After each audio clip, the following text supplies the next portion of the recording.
Hello, I am Rahil Birya and I've been a Bello patient since 2020.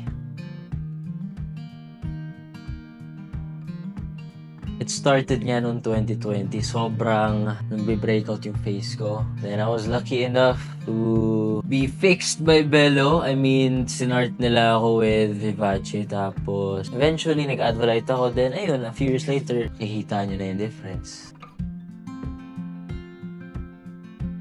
Before ako mag-Bello, mababa kasi confidence ko eh. Ako, ang dami kong breakout, dami kong pimple, dami kong acne. Ever since nag-Bello ako na nawala lahat na yon, tumaas confidence ko. So in a way na hindi ko na kailangan itago masyado. Kasi dati parang kailangan ko lagi mag-face mask kasi nahihiya ako. My mental health got better then.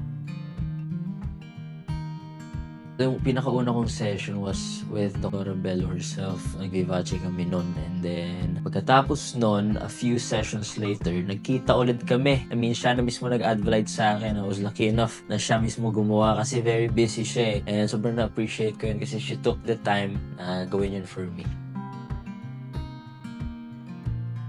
Actually, dati nung sobrang ma-breakout ako, never ko na-imagine nakita yung skin ko na sobrang makinis. So let's just say I'm a little irresponsible when it comes to skincare. Pero dahil sa Bello, medyo naging responsible na ako at mas sinusundan ko na yung routine ko religiously.